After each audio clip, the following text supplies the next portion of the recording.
All right, new Gigguk video. This is the new king of bad Isekai. Now that's saying something. How much goddamn Isekai is out there? The king of bad Isekai? This has to be something else. Blah, Gigguk likes Isekai. I am shocked. I want you to cast your mind back for a bit. Okay.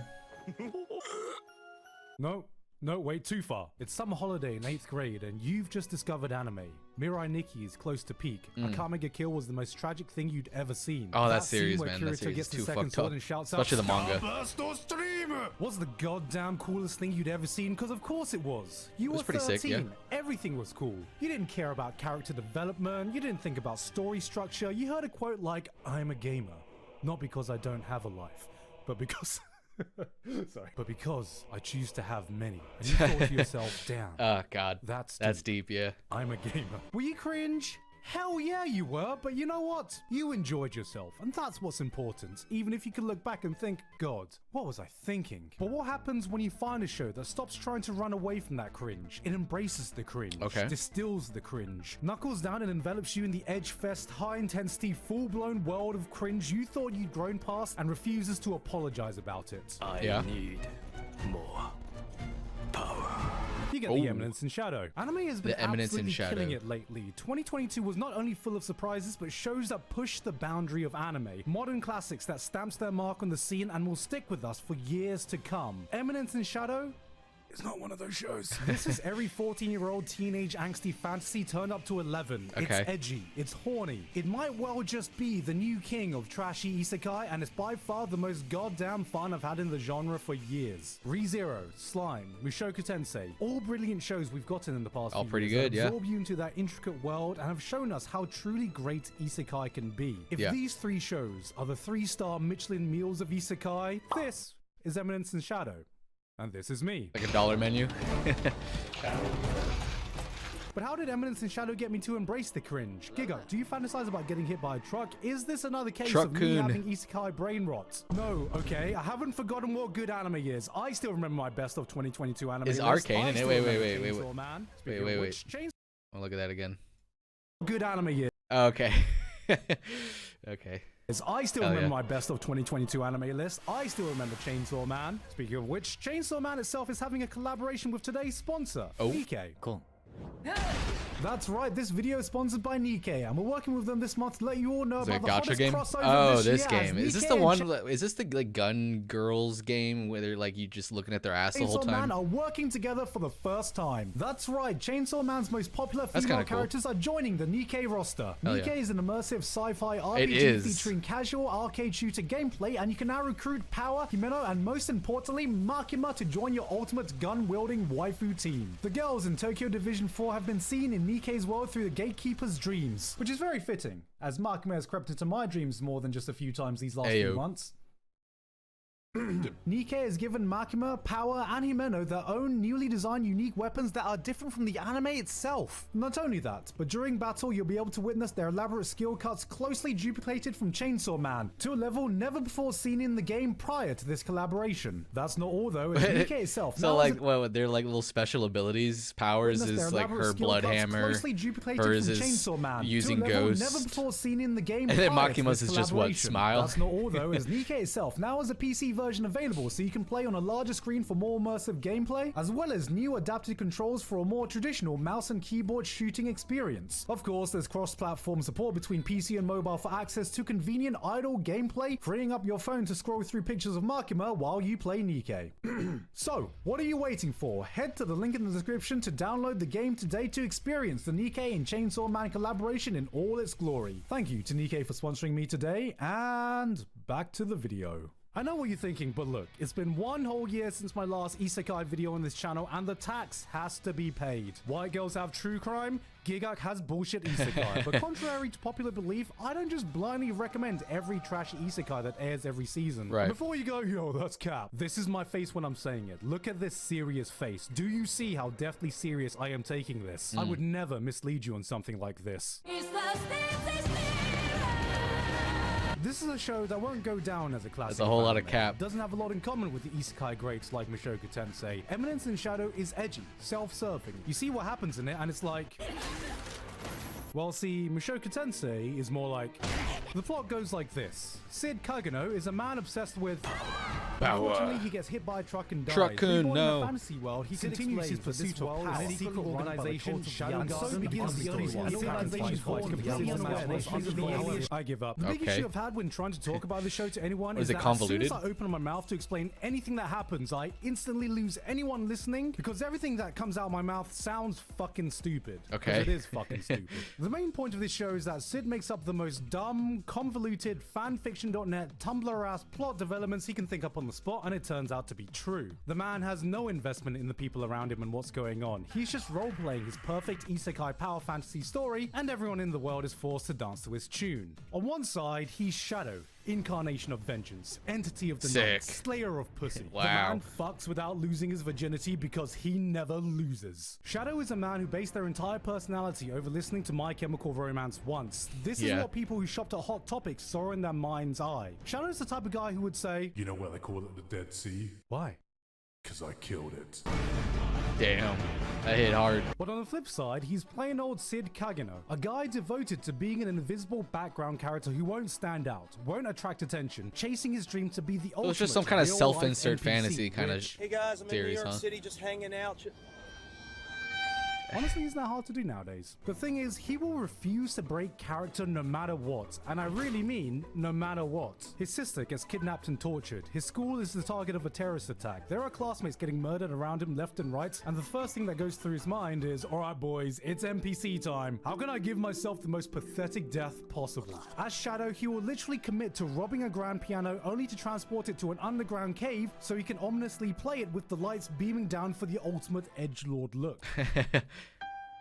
The man is more dedicated to his role than Jake Paul is to playing an asshole. He could give Daniel Day-Lewis a run for his money in his commitment to method acting. Oh, okay, so this is like a parody of Isekai? Kinda. Comedy is subjective.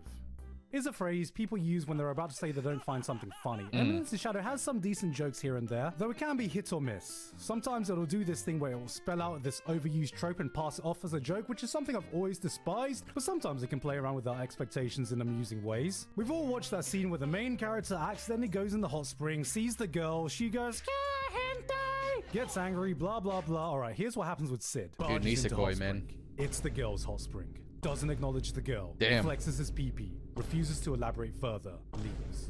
Damn. This is a show that is not Giga afraid Chat to play energy, around with tropes we're familiar guess. with and subvert our expectations to varying degrees of success. Depends on how But you what view I it. found more impressive and a hell of a lot more amusing is how hard it commits to its own bullshit act. It makes fun of itself while doubling down, tripling down, quadrupling the fuck down on all the cheesy, cringe-ass moments we roll our eyes at in your typical trashy power fantasy isekai. Beyond being a straight-up parody, it's just entirely self-aware. You find yourself not taking the show too seriously, then end up being completely invested in all the dumb shit that ends up happening. They say that love and hate are two halves of the same coin, but Eminence in Shadow proves that the exact same thing is true with cringe and cool. Because what happens when you take all those cringe scenes that would only appeal to an edgy 13-year-old, distill it, rev up the stupidity to 100, does it somehow become cool again? This is what Eminence in Shadow asks, and I think there's one scene that encapsulates everything this Okay, show's about. lay it on so me. if you don't want to be spoiled for episode 5, okay. just skip ahead. Sid has always been I obsessed don't with mind. becoming powerful. In his past life, he was already pretty OP. The Yeah. man dedicated himself to being Batman without all the fancy gadgets. He had trained enough to take down any thug he encountered. But Nice. so what? No matter how much a mortal can train, there are still limits to what you can achieve. What if he went up against a firing squad? What if someone dropped a nuclear bomb on you? No matter how much you develop your muscles, hone your mind, perfected your skills, if someone There's comes always a along with a limit. nuclear bomb, you'd be instantly vaporized. Or so he thought. Because, reincarnated in a new world, he refused to give up on his dream. There was still a height he had yet to attain. So, after years upon years of training, he arrived at but a single solution. That's right. If I don't want to be vaporized by a nuclear explosion, Right. I must simply become the nuke. Go further beyond. Atomic. Atomic.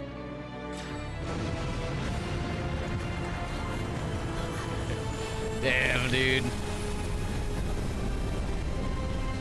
What a cool character. Gives me chills. Just... just watch. What is this? Why Atom did he say atomic. atomic in Times New Roman? Why is this so entertaining? This doesn't try to differentiate itself from a typical power fantasy isekai. This fully commits to being the power fantasy isekai, then goes 10 steps further beyond what is necessary. He is stupidly OP. He's never in any real danger. He'll say cringe lines and pass them off as the coolest thing ever said. You think other isekai protagonists specialize in having their own harem? Well, not only does every influential figure happen to be a cute girl who of course ends up falling for him, but he's goddamn naturally built an entire shadow organization with 0 boys allowed. Alpha, Beta, Gamma, Delta, Epsilon, Eta, Zeta, Sigma. The man's created his own harem institute of hundreds, not dozens. It is all hundreds girls. of superpowered Holy waifus shit, that dude! end up This is amassing just so some much wealth fucking and guy. power This is that just some they guy's end up fantasy that influencing they the wrote world out. stage. And he did this by complete accident. But the best part of all this is having to see everyone in the world take Sid's bullshit role-playing 100% seriously. This is a fully functioning fantasy land with nations vying for power, secret organizations manipulating the global politics. Characters are in a life or death struggle to defend the homeland they so love, and then along comes this dude. Countries pour their resources into figuring out what exactly is Shadow Garden, who's in it, what do they want, what are their goals and motivations, how does their presence affect the world? And meanwhile, Sid's just there like, hee Shadow Man save power. Everyone is playing Game of Thrones while Sid is playing Dungeons and Dragons, except he is every dungeon master's worst nightmare. Someone who just makes shit up as he goes along, breaks every rule of the game, ignores the big shiny thing that is shouting, "This is the plot!" but is incapable of rolling anything but nat 20. And so everything he ends up doing has real consequences to the world around him. A lot of people have compared this to Overlords, but I think this is actually closer to Isekai One Punch Man, and I'm gonna be honest, part of the reason I'm making So this it's kind video of like is a main because character that doesn't really care. Like what he said, he doesn't care about the plot. Or I guess the plot that the I'm show is praying trying to that show. This doesn't stop at He just just kind of 2 does what he wants, seasons. just like Saitama, I guess. Yeah, I'm excited to get more of the Isekai greats, but for the love of God, give me 5 more Interesting. double Big Mac meals of this, please. Eminence in Shadow It's kind is of like Overlord too. a series that should not In a work, similar but way. somehow it does. This is what happens when every single person working on an anime absolutely understands the assignment. It's a series which gives absolutely 0 fucks in being cringy, edgy, or childish. Sid is a man who laughed so hard it became reality, but the more you watch, the more you get sold on his bullshit. It throws at you every trope, every cliche, every eye-rolling corny line you've ever heard in your life, and you end up eating that shit up like it's the first time you've ever seen an anime. This is what happens when you reach the peak of trashy, entertaining isekai, and I don't know what more it can do to reach even greater heights. I don't want to be the last boss. I want to be the one in the story who operates from the shadows. Oh.